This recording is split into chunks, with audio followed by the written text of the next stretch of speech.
You're watching Pulse for the 22nd of October, and it's time for a BlizzCon Day 1 recap.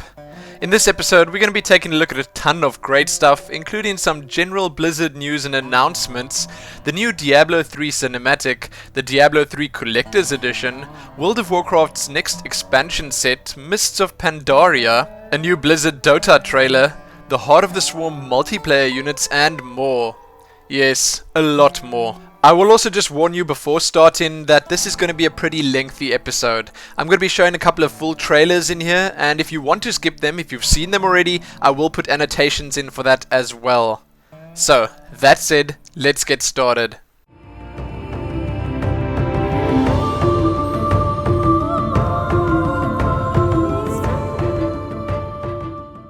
I'm going to start this recap off with the general Blizzard news and updates.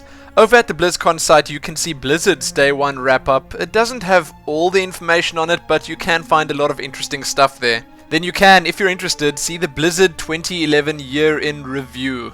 Now for some slightly more interesting updates. Let's look at the contest winners.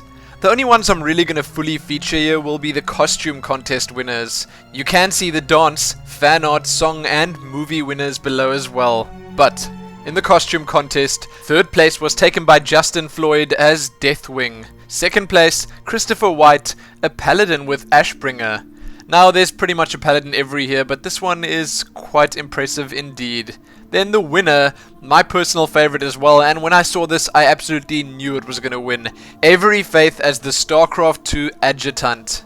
This is by far the most complex outfit I have ever seen, and I don't even want to know how long it took for it to set up. So you can read more about these winning costumes, see the rest of the contest's winners, and just see a couple more photos below as well. I'm quite sure Blizzard will feature them fully on their community site soon too. Now we're going to talk about another big announcement or revelation that came with BlizzCon's opening ceremony.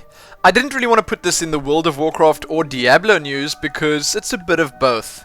If you sign up for a World of Warcraft annual pass, you'll be getting Diablo 3 free. Yes, completely free of charge. You'll be able to download the digital version via Battle.net for free when the game launches early next year.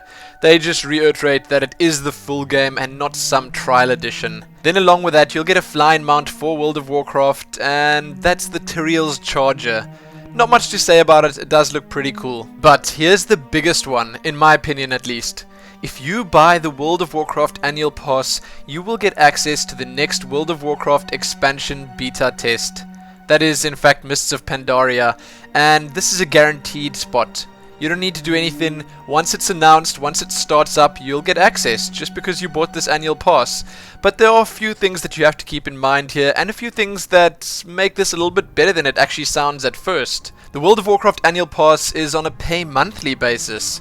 So you just have to make a commitment to actually stay subscribed to World of Warcraft for a full year. You can still pay monthly as you always have been, and that's it. You get all these bonuses. Now, needless to say, there are people complaining about this, but I think that the complaints are all silly. There's nothing bad about it at all.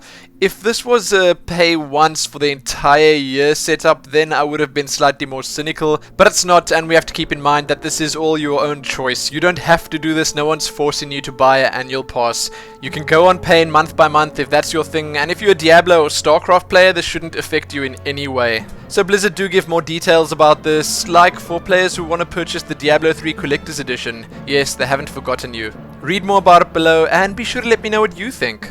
Now that pretty much wraps it up for the general Blizzard related updates. There are a couple more links you can check out below, a few more videos, photos, stuff like that, and I will also link you to a couple of sites doing some really good BlizzCon coverage.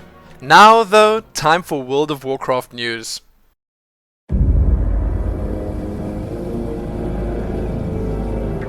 We were there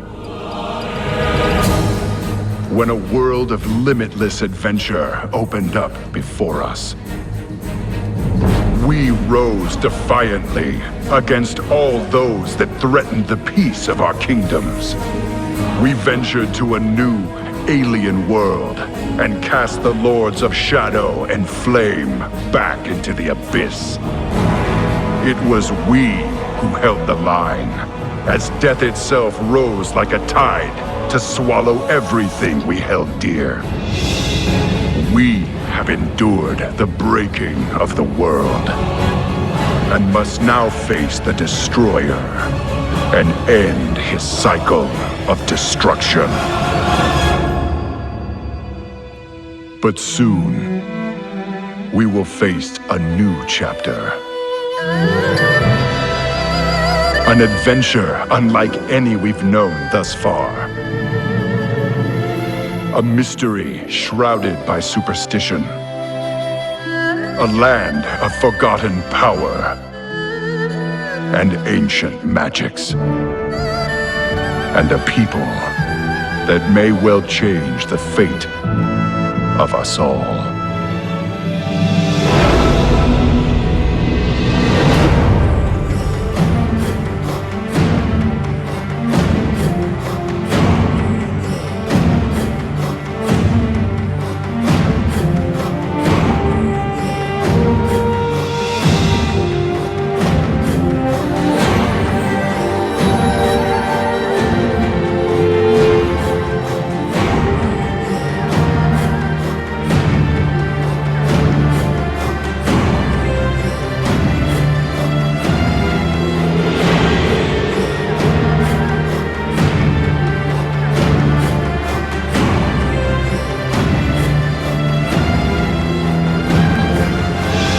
For all the challenges we have faced, and all the places we have been, Azeroth's limits have yet to be revealed.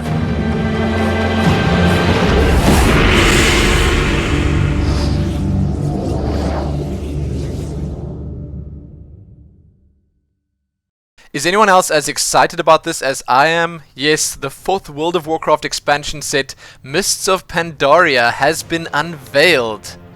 This is pretty crazy if you ask me. Blizzard are taking a whole new direction with this, and I kind of like it. It looks like it's going to be a lot of fun, and that is the key word here, fun. A little bit less hardcore than the previous expansions. I think it's got a totally different feel to it, and well, it could work. So if you didn't quite catch it from that video, they're gonna be adding and changing and mixing a lot of things up.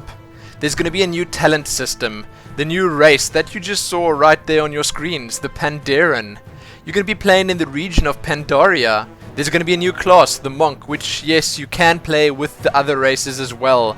The level cap's been raised to 90, there are new dungeon challenge modes, there are PvE scenarios coming up, and one of the most interesting parts that they add in is the new pet battle system. Now, as I mentioned before, I'm not going to be covering everything in full detail here. I'm just going to make you aware of it, give you some links that will point you in the right direction if you want to learn more, and pretty much just give you a quick overview of everything that happened and was announced. Now let's just have a look at a few of the bigger parts of this announcement. First up, the new race.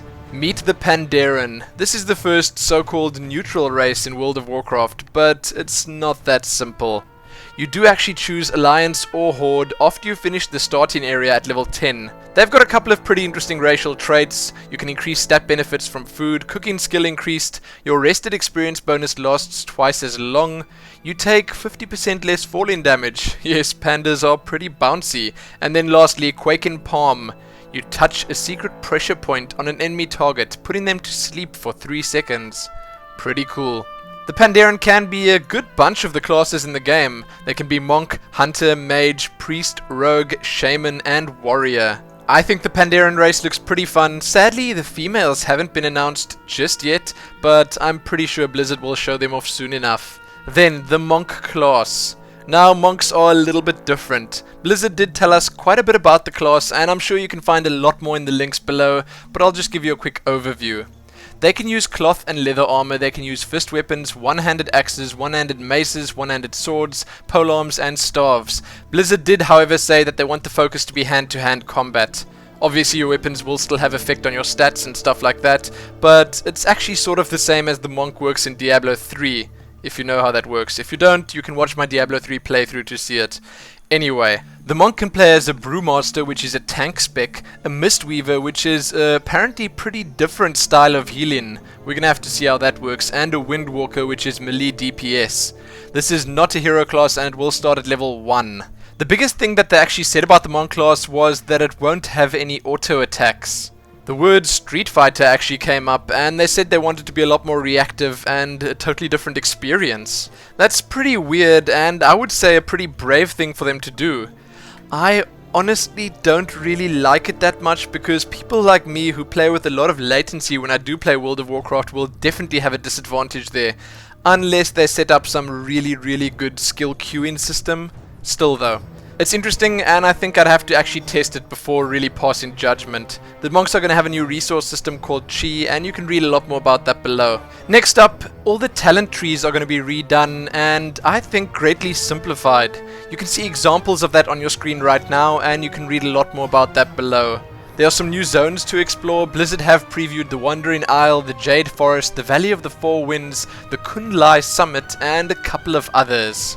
They do obviously look very different, and in my opinion quite cool. I can't wait to explore them. Then you can have a look at the PvE scenarios that are going to be added, and in my opinion they feel quite a lot like the public quest system in Warhammer Online. If you guys have ever played that, you'll know exactly what I'm talking about. It looks pretty interesting, and I think it could just add a lot of fun to the PvE content in the game right now. There are challenge mode dungeons, and these will just be where you complete a dungeon in X minutes to earn bronze, silver or gold medals. It actually looks like there'll be some sort of ladder or rating system with this as well, and I think that could be pretty fun, competing with your friends in PvE and PvP. They announced some new battlegrounds which are apparently not final yet, the Stranglethorn Diamond Mines, which is a payload style race, the Valley of Power, which is Murder Ball, I'm not really sure what that is, a Jara Crater, which is a Dota style map, and then there's also one new arena coming up called the Tolvir Proving Grounds. Now the last piece we're going to talk about here, and probably one of the most interesting to me at least, the pet battle system. This is pretty much Pokemon in World of Warcraft. It works in exactly the same way. You've got your companion pets that will battle for you. You can level them up, you can get new skills for them, you can collect them in the wild, you can battle against pet masters around Azeroth, and, well, lots of other things that sound a lot like Pokemon. I also heard in one of the interviews at BlizzCon that Blizzard are thinking about converting this to mobile devices as well. How cool would that be if you can play World of Warcraft on your PC or laptop, and then when you're not at home you can still play World of Warcraft but in a different way, perhaps on your smartphone or other mobile device. Anyway, read more about that below, and I will tell you now there's a lot more that I didn't mention here. A lot. They did have a pretty long talk about the Dungeons and Raids in the Dungeons and Raids panel, so you can see a couple of dungeon previews there, and they are looking really good. You can see videos of them along with map layouts and other stuff like that. All of that coupled with some talk about some old instances coming back, the new profession recipes that are going to be added, and I suppose just much more can be found below. As I said, it's pretty impossible to try cover it all, but you can read most of it below. I have got links to everything, and Wowhead and MMO Champion are covering the WoW stuff pretty completely. Now, let's finally move on to the Diablo 3 updates.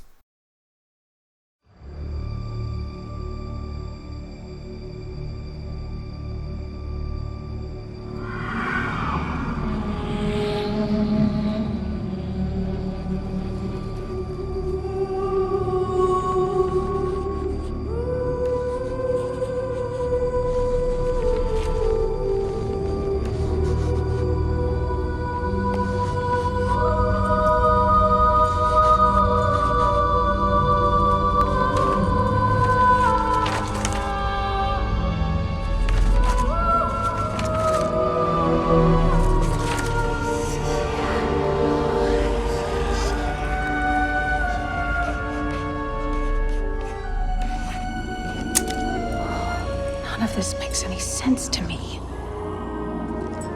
What am I missing, Uncle? What am I supposed to see?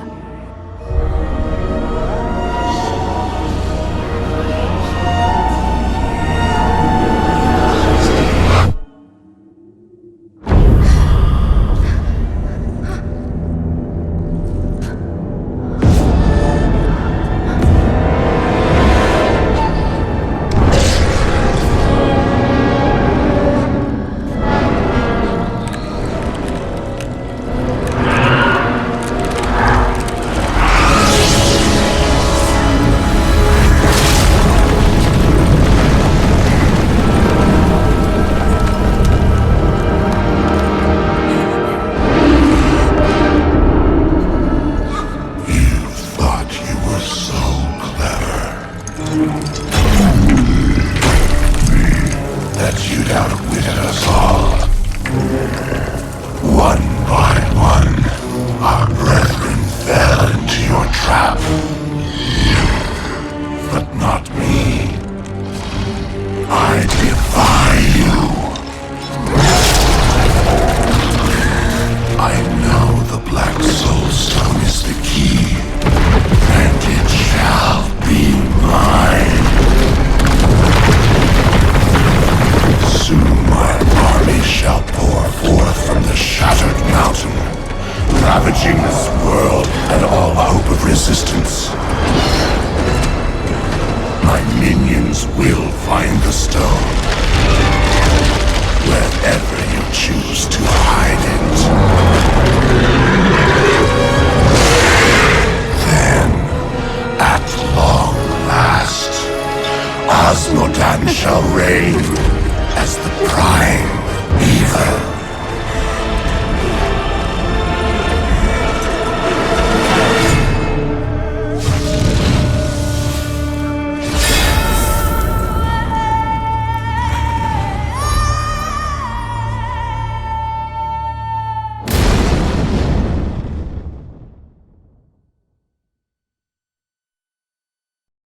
Pretty impressive, isn't it? If you didn't know, that's Deckard Cain's niece Leah, and she's apparently struggling to make sense of her uncle's mysterious and disturbing research.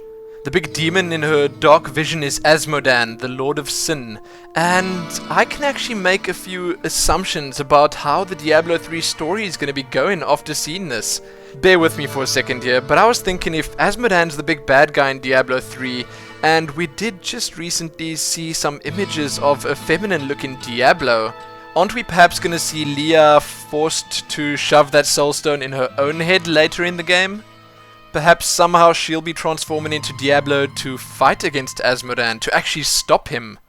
How weird would that be? Diablo on our side for once? I don't know. That's just my idea. I didn't read it anywhere. That's what I think might well happen. You guys can let me know what you think after watching this video. How do you think the game story is going to unfold? We were told that Blizzard had to cut a few small pieces out of the cinematic to not spoil anything, but hey, now I just can't wait to see the full game and actually play through it for myself. If you want to watch that video again, you can see it right here on YouTube. Now though, we've got something else to talk about. The Diablo III Collector's Edition has been announced and it looks absolutely amazing. Let's have a look at what we'll receive if we purchase this. First up, we'll get Diablo 3. That's a given. Then we'll receive a Diablo skull and 4GB USB Soulstone. It does look quite cool, and on said Soulstone we'll be getting Diablo 2 and Diablo 2 Lord of Destruction. Now the in-game content. In Diablo 3 we'll be getting some aesthetic artifacts. Call forth glowing angel wings, unfurl an exclusive banner, and dye your armor sets with the bottled cloud or bottled smoke items. In World of Warcraft you'll get the fetish shaman pet, and in StarCraft II you'll be getting some pretty impressive looking BattleNet portraits. Along with that, you'll get the behind the scenes Blu-ray DVD set, you'll get the Art of Diablo 3 book, and lastly you'll get the Diablo 3 soundtrack. All of that, and it comes in this absolutely stunning looking white box. I can't wait. So if you want to read more about the Collector's Edition, you can do so over at the Diablo 3 community sites. Then next up, you can check out the new B-roll footage that was released along with a couple of cool screenshots. And there was obviously the gameplay and auction house panel at BlizzCon 2010. This was not quite as interesting as I'd hoped it would be. This was not quite as interesting as I'd hoped it would be. Jay Wilson, Jason Bender, Andrew Chambers, Wyatt Cheng, and Chris Haga spoke about the design and direction of Diablo 3. Now, there was a lot of stuff that we had heard before, and I think that was on purpose. They didn't really want to reveal too much new stuff, but they did have a bit of a talk about the Mystic and Jeweler, which we didn't hear too much about before. They had a brief look and talk about the PvP in Diablo 3 and showed the team deathmatch mode off. Honestly, I did prefer the round-based system that they had before, but hey, maybe that's just me. They had some talk about the auction house, the monster AI, achievements, and how they'll be upgrading your banner, and much more. The most interesting part of the entire panel, in my opinion, was how they talked about the beta. They said that they have been getting a lot of input and they have changed a few things already. Skill changing or swapping will now require you to go to town and followers will now be endgame viable. That last one is absolutely huge, and I'm really happy about that. That means that followers won't be useless after normal as they proposed at first, and I think that's going to make a lot of fans happy. So if anything, that made the entire panel worth it for me. Now if you want to read more, you can check out what happened at the music and sound panel. This was just a discussion on the making of the sounds of Diablo 3, and it was also pretty interesting. Sure, they didn't really show anything new or anything like that, but it is great to see how much work goes into the music and sound. It's something that a lot of players don't really fully appreciate. So all in all, I think the Diablo news was a bit lighter than that of the World of Warcraft news, but come on, they announced a whole new expansion. What do you expect? There will be more Diablo news and updates from the second day of BlizzCon, so stay tuned for more on that. Now though, let's have a look at what's happening with Blizzard DotA and StarCraft II. In a tiny, trans-dimensional pocket universe sit two dark and terrible gods, one red, one blue. To amuse themselves, they kidnap great heroes from across time and space. And those heroes come from one company, Blizzard. These heroes are forced to fight to the death in an endless battle with no purpose other than ladder points. This is Blizzard DotA.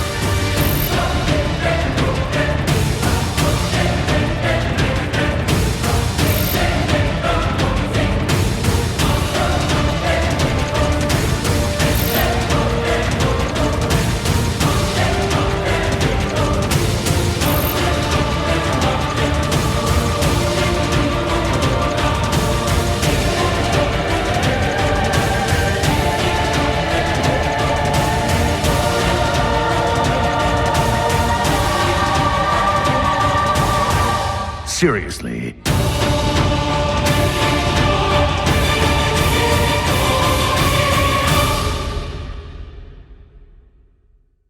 So what do you guys think of that?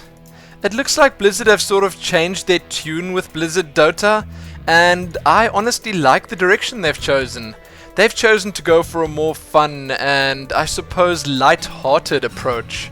It feels to me like they aren't even going to try compete with the big shots out there at the moment, like League of Legends, Heroes of New Earth and Dota 2, which I think is the right choice. They're just going to have this out there for casual players to enjoy, and I like the fact that they're incorporating a bit more humor in it now. There's not much more to say about this. It does look like a lot of fun, and you can read more about Blizzard DotA over at the official StarCraft II community site.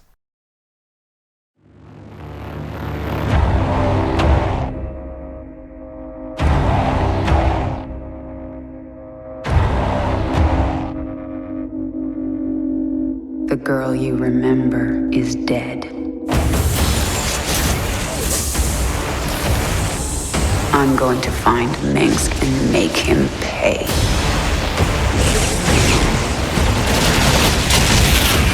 This is Nova. Find Kerrigan.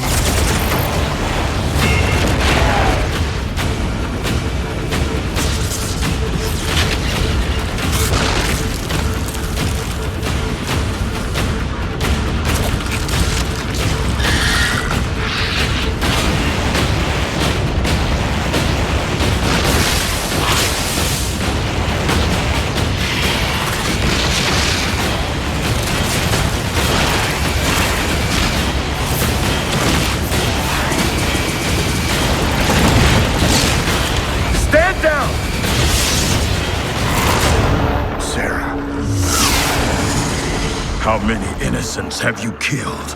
How many more have to die? The killing will never stop until Minsk is dead. There's too many Zerg! We're not gonna make it!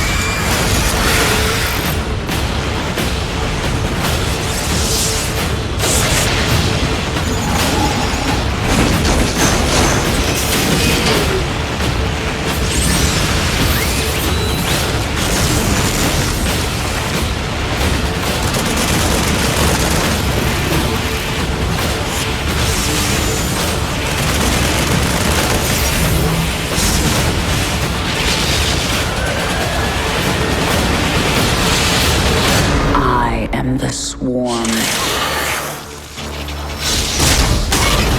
Vengeance shall be mine.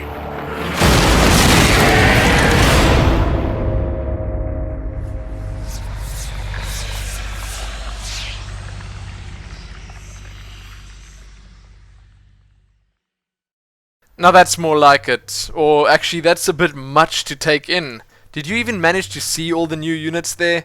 Blizzard have in fact added a couple of new units to all three of the races. In Heart of the Swarm, the Protoss will have access to the Tempest. This is a pretty big air unit that's actually set to replace the carrier. It will apparently need a fleet beacon to get out. It's going to have huge splash damage, and it will apparently deal with big clumps of Mutalisks quite easily. That makes me, as a Zerg player, quite sad. Then they're going to have the Oracle. The Oracle is a flying caster unit that's meant to scout or harass your opponent.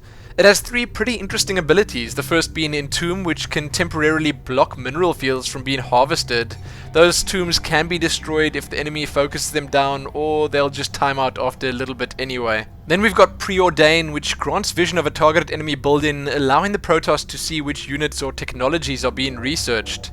Lastly is Phase Shift, which phases a targeted building, preventing it from being attacked, using its abilities, or granting technology. So, as you can hear, this Oracle sounds like it's going to be pretty annoying to play against. The last is the Replicant. Replicants have only one ability, to transform into any non-massive unit. They're expensive, so cloning a Zergling wouldn't be too cost effective, but transforming into a specialized unit like a Raven, Infestor, or even Siege Tank could be pretty interesting. There are a couple of new abilities for Protoss, the first being Arc Shield, which has been added to the Nexus.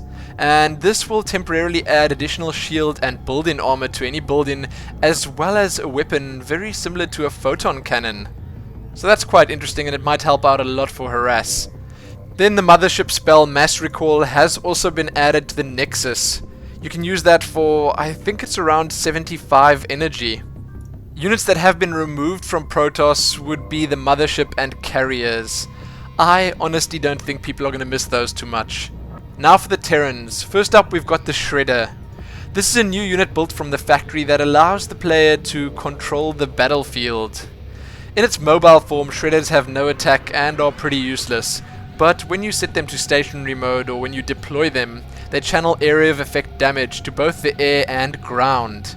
If a friendly unit enters the range of the Shredder, it shuts itself down. Then we've got the Warhound. The Warhound is a small, walking ground mech that wields an effective anti-air weapon with splash damage, much like the Thor from Wings of Liberty, but the difference is that the Warhound is smaller and much more nimble, though it does give up some range on its anti-air missiles in exchange for this mobility. A lot of people are comparing this to the StarCraft II version of the Goliath, but hey, it does look a bit different. The Warhound also wields a small ground attack weapon that does additional damage to mechanical units, making it pretty good and well suited to take out enemy siege tanks, though it's not particularly effective against any non-mechanical units. The Thor has been modified a bit, and Blizzard say that it was pretty much just too big and bulky to move around well enough. So the Terrans decided to make it even bigger. Yes, that makes sense. In Heart of the Swarm multiplayer, Terran players will be limited to having only one Thor out at a time. But this new behemoth will hit even harder with its regular ground weapon and absorb a tremendous amount of damage. The Terrans have also swapped out the Thor's anti-air weapons for a bombardment ability that does a huge amount of damage to a wide swath of the ground. The Thor will obviously build slow, and you actually need an armory and a fusion core to get it out. Next up, the Hellion has been upgraded into a transforming unit similar to the Viking. When transformed into its new battle mode, the Hellion will gain hit points and get a stronger flame attack that covers a short arc in front of it. This will apparently fix a couple of issues that Terran had late game. Along with all these changes, it seems like there were a few made to Ghost's cloak ability, battle cruisers, and Reapers. The Reaper change wasn't too major. I think they just recharge hit points when they're out of combat. Read more about that below. Now for the Zerg. The Zerg have received the Viper. The Viper is a new flying unit with 3 unique abilities. Blinding Cloud temporarily reduces the attack range of all ground units inside the cloud to melee range. It also prevents energy-based abilities from being used. Then Abduct. This allows the Viper to physically pull a unit to the Viper's location. Finally, the Viper has a one-time ability called Ocular Parasite, which allows it to detach its eye stalk and meld into any friendly, non-massive unit, turning that unit into a detector. As disgusting as that sounds, it's actually pretty useful, and I think that's something Zerg really needed. Next and last up for the Zerg, we've got the Swarm Host. The Swarm Host is a slow-moving ground unit that has no standard attack. When burrowed, the Swarm Host spawns a continuous stream of slow-moving melee units called Locusts that can be used to lay siege and pressure entrenched enemy positions. This is going to help a lot against those Terran siege lines. So the only unit for the Zerg that has been cut is the Overseer. That's obviously been replaced by the Viper and its Ocular Parasite. The Corruptor's Corruption ability has been replaced with a new ability called Siphon. This allows Corruptors to target buildings and slowly damage them. This damage is converted into resources for the Zerg at the same time. Then Ultralisks now have a burrow charge skill that lets them dive underground and instantly surface at a target, allowing them to initiate the fight faster on a crowded battlefield. The Hydralisks received a speed upgrade that will allow them to move faster off creep. Finally though, one of the biggest changes, the Baneling has evolved tunneling claws similar to the Roach, which allows them to move while burrowed. That sounds pretty dangerous and I can't wait to test it out. So now there were a couple of other changes and smaller additions that I might well have skipped here, but you can read all about them below. You can also check out the StarCraft II multiplayer panel that happened at BlizzCon 2011. They let us know how they plan on fixing the pretty small racial imbalances out there at the moment, and a lot of other stuff. It was pretty interesting and probably well worth checking out for all the StarCraft fans out there. You can obviously find and read this and all the other stuff I've mentioned over at the BlizzCon site. I'm actually pretty sure that sometime after this weekend we're going to get a lot more information about Heart of the Swarm from all the people that have actually been playing it at BlizzCon. Just keep checking back here soon for that. In the last of the news I'm going to be covering in the Day 1 recap, we've got the tournaments. Yes, the BlizzCon Invitational, GSL Finals and World of Warcraft tournaments. Now, I'm not going to be covering too much of the World of Warcraft and StarCraft II Invitationals because, well, it's silly covering a tournament that's only halfway done, and by the time this video goes up, it'll probably be completely done. But anyway, let's start with the GSL Finals. If you don't want spoilers, then, well, you should probably not be watching this video. Slayers MMA is the winner of the first GSL Finals ever played outside of Korea. He took down MVP with a pretty impressive 4-1. I will tell you that the games were incredibly close and it was definitely one of the best TVT series I've ever seen. If you didn't manage to catch these live, you can still watch the VODs over at the GOMTV website or at the BlizzCon website. Now for the StarCraft II Global Battle.net Invitational results. I will just tell you that as of recording this, Nesty and MVP are both sitting pretty in the winners bracket, and down in the losers, Naniwa, Demaga, Select and Sen still have to battle it out. As I said though, by the time this video goes up, the chances are pretty good that the tournament will already be done. So you can obviously still use the links I've provided below to see the final results. In the World of Warcraft tournament, you can see that Team OMG and Skillcapped are pretty much dominating the rest. You can obviously see the full results below if you're keen. That's all I have for you in the BlizzCon Day 1 recap, but I urge you all to check the links below because there's a lot of news that I didn't mention here. I will warn you now that the Day 2 recap is probably not going to be nearly as exciting. There'll still be some really cool information revealed, but I think all the big announcements were done on the first day. So thanks for watching, remember to like the video, favorite it, share it with your friends, and subscribe. Check back here soon for more, and most importantly, happy BlizzCon 2011.